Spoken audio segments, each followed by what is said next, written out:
Posisi nggawa duren. Dijaluki. Tuh, Pak. Tuh, durene. Video seorang sopir yang mengaku dimintai durian oleh polisi sebagai ganti tilang viral di media sosial. Video itu diunggah oleh akun Twitter @penikmatko_pi pada Sabtu, tanggal 27 November tahun 2021. Dalam unggahannya, pengunggah menuliskan keterangan, "Abis wercok bawang terbitlah wercok durian."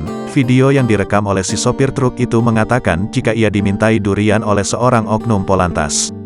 Posisi gowo duren dijalui, kopak, duren posisi bawa duria, dimintai.